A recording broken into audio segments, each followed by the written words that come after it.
ನ್ಯಾಯದ ನೆರಳಿವನು ದುರ್ಜನನ ಮಾರಕನು ಕನ್ನಡಮೆಯ ಕುಡಿಯುವನು. ಊರಲ್ಲಿನ ಗದ್ದಲ ನಡೆದಿದೆ, ಊರು ತುಂಬಾ ಸುದ್ದಿಯಾಗಿದೆ. ಈ ವಿಚಾರವಾಗಿ ನಿನಗೇನೂ ಗೊತ್ತಿಲ್ವಾ? ಗೊತ್ತಾಯ್ತು ಗಣಿ, ಅದಕ್ಕಂತ ಊರ್ ಜನ ಎಲ್ಲ ನಿಮ್ಮನ್ನೇ ಕಾಣಬೇಕು ಅಂತ ಹೊರಗೆ ನಿಲ್ತಾರ್ರಿ. ಬರಬರ್ತ ಊರು ಬಾಳ ಹೊಲಸಾಗತ್ತೆ. ಆ ತಿಮ್ಮನ ಮಗ ಕಾಳ ಮತ್ತಿವತ್ತು ತಪ್ಪು ಮಾಡ್ಯಾನ್ರಿ, ಅದಕ್ಕೆ ಅವ್ನು ಹಿಡ್ಕೊಂಡು ಬಂದಾರ್ರಿ. ಒಳಗಡೆ ಹೇಳ್ಕೊಂಡು ಬನ್ನಿ ಅವರನ್ನ.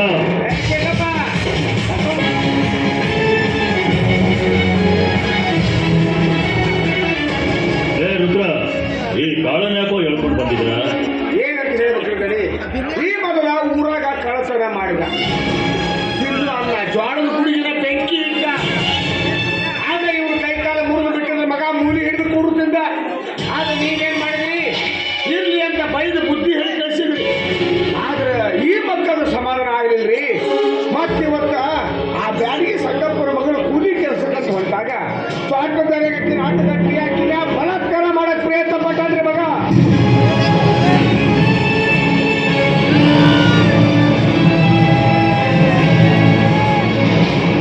ಇದೇ ಊರಲ್ಲಿ ಹುಟ್ಟಿ ಇದೇ ಊರಲ್ಲಿ ಬೆಳೆದು ನಮ್ಮೂರ ಹೆಣ್ಣು ಮಕ್ಕಳ ಮೇಲೆ ಕಣ್ಣು ಹಾಕುವ ಸೊಕ್ಕ ಬಂತೇನೋ ನಾಯಿ. ರುದ್ರ ಹೇಳ್ತಿರೋ ಸತ್ಯವೇನೋ? ಸುಳ್ಳು ಹೇಳಾಕತ್ತಾರ.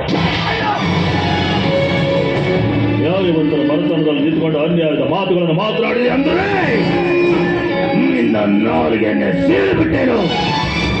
ಅವರೆಲ್ಲರೂ ನಿನ್ನನ್ನು ಎಳೆದುಕೊಂಡು ಬಂದಾಗಲೇ ತಿಳಿತು ನೀನೇನೋ ಮಾಡಬಾರ್ದು ತಪ್ಪನ್ನ ಮಾಡಿದ್ಯಾ ಅಂತ. ಏನು ಮಾಡಿ ತಪ್ಪು ನಾನು ಏನೇ ಒಪ್ಪುಗೊಳ್ತೀಯೋ ಅಥವಾ ಅಲ್ರಿ ಗಣ್ಯಾರ, ಈ ಸುಳ್ಳನ ಕೇಳಿ ನಿಮ್ಮ ಮಗ ಖರೆ ಹೇಳ್ತಾರೇನ್ರಿ? ಗಣ್ಯಾರ ಬಾಯಿ ತೆಗೆದು ಬರೀ ಸುಳ್ಳರಿ ಈ ಮಗಂದು. ಸುತ್ತು 40 ಹಳ್ಳಿ ಜನಕ್ಕೆ ನ್ಯಾಯ ಹೇಳೋ ದೊರೆ ನೀವು. 40 ಹಳ್ಳಿ ಜನ ಎಲ್ಲ ಬಂದು ನಿಮ್ಮ ಹತ್ರ ನ್ಯಾಯ ಕೇಳ್ತಾರ. ನೀವು ಒಂದ್ಸಲ ನ್ಯಾಯ ತೀರ್ಮಾನ ಮಾಡಿದ್ರೆ ಅವ್ರು ಮಗುದು ಸಾಕ್ಷಾತ್ ಪರಮಾತ್ಮನ ತೀರ್ಪು ಕೊಟ್ಟಂಗ.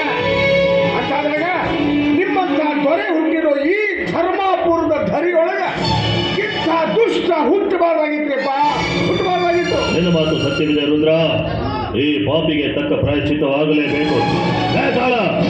ಇವತ್ತಿಂದ ನೀನು ಈ ಊರಿನಲ್ಲಿ ಇರಕೂಡದು, ಈ ಊರನ್ನು ಬಿಟ್ಟೆ ತೊಲಗಬೇಕು.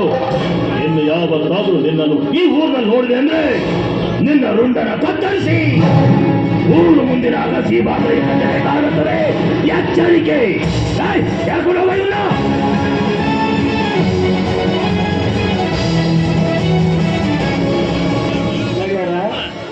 ಎಂತೆಂಥ ದೊಡ್ಡ ದೊಡ್ಡ ಸಮಸ್ಯೆಗಳನ್ನು ಎಷ್ಟು ಸುಲಭವಾಗಿ ಬಗೆಹರಿಸ್ಬಿಡ್ತೀರಲ್ರಿಯಪ್ಪ.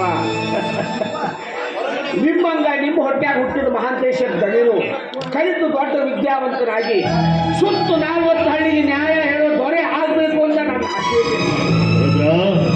ಮಾನವಂತ ಮನತನದಲ್ಲಿ ಹುಟ್ಟಿದ ನಾವು ನ್ಯಾಯ ನೀತಿ ಧರ್ಮವನ್ನ ಪಾಲಿಸಿಕೊಂಡು ಹೋಗ್ಲಿ ಅಂತ ಈ ಜನರು ನಮ್ಮ ಮೇಲೆ ಇಟ್ಟಿರುವ ನಂಬಿಕೆ, ಹಿರಿಯರು ಕೊಟ್ಟಂತ ಬಳವಳಿ, ಅದನ್ನು ನಡೆಸ್ಕೊಂಡು ಹೋಗ್ಬೇಕಾದ್ದು ನಮ್ಮ ಕರ್ತವ್ಯ.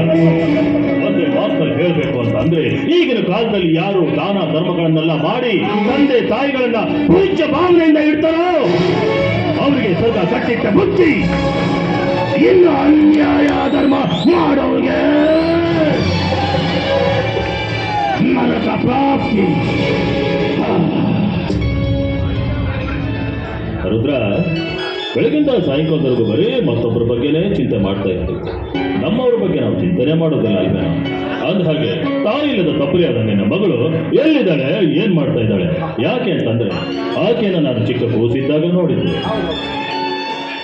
ನೋಡಿ ಈಗ ಆರಾಮದಾರ್ರಿ ಅಪ್ಪ. ಅದಕ್ಕೂ 1 ವರ್ಷದ ಕೂಸಿದ್ದಾಗ ಅವರು ಸತ್ತು ಹೋಗ್ಬಿಟ್ಟಿದ್ರೆ ಅದನ್ನ ಜಾಪಾನ್ ಮಾಡಕ್ಕೆ ನನ್ನ ಕೈಯಿಂದ ಆಗಿದ್ವಿ. ಆಗ ನಮ್ಮ ತಂಗಿ ಯಾಕಪ್ಪ ಎಣ್ಣ ಕೈ ಬಾಯಿ ಸುಟ್ಕೊತೀನಿ ತಂದು ನನ್ನ ಮನೆಯಾಗ ಬಿಡು, ನನ್ನ ಮಗನ ಸುದ್ದಿ ಅಕ್ಕಿನ ಜಾಪಾನ್ ಮಾಡ್ಕೊಂಡು ಹೋಗ್ತೀನಿ ಅಂತಂದ್ರೆ ಹೋಗಿ ನಮ್ಮ ತಂಗಿ ಮನೆ ಬಿಟ್ಟಿದ್ರಿ ಸಾಲಿಗೆ ಹೋಗಕತ್ತಾರ್ರಿ. ರುದ್ರ, ಅವಳು ನಿನಗಷ್ಟೇ ಮಗಳಲ್ಲ, ಇವತ್ತಿಂದ ನನಗೂ ಮಗಳು. ಯಾವುದೇ ಹೊತ್ತಿನಲ್ಲೂ ಯಾವುದೇ ಸಮಯದಲ್ಲೂ ಏನೂ ಕೊರತೆ ಆಗದಂಗೆ ಅವಳನ್ನ ಜೋಪಾನವಾಗಿ ನೋಡ್ಕೊಳ್ಬೇಕು. ಎಷ್ಟೇ ಹಣ ಖರ್ಚಾದರೂ ಚಿಂತೆ ಇಲ್ಲ. ಉನ್ನತ ಮಟ್ಟದ ವಿದ್ಯಾಭ್ಯಾಸವನ್ನು ಕೊಡಿಸಿ ಚೆನ್ನಾಗಿ ಓದಿಸ್ಬೇಕು. ಬಡತನ ಅಂತ ಹೇಳಿ ಕೋಲಿ ನಾಲಿ ಮಾಡೋದು ಖರ್ಚು ಬೇಡ.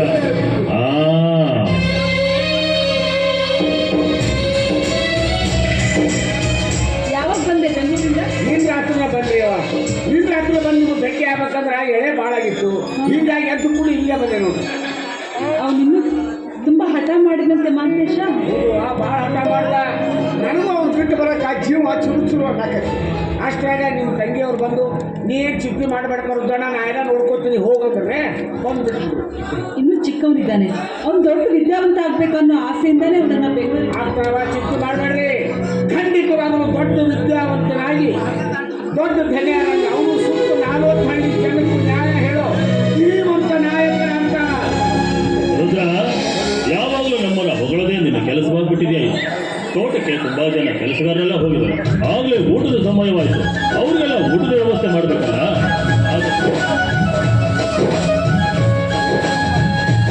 ಹಾಗೆ ಮಹಾದೇವಿ ಮಾತೇಶನ ವಿದ್ಯಾಭ್ಯಾಸವನ್ನು ಮುಗಿಸಿಕೊಂಡು ಈ ಮನೆಗೆ ಬಂದ ತಕ್ಷಣ ಈ ಮನೆತನದ ಹಿರಿತನವೆಲ್ಲ ಅವರಿಗೆ ಬಿಟ್ಕೊಡ್ಬೇಕು ಅಂತ ತೀರ್ಮಾನ ಮಾಡ್ಕೊಂಡಿದ್ದೀವಿ.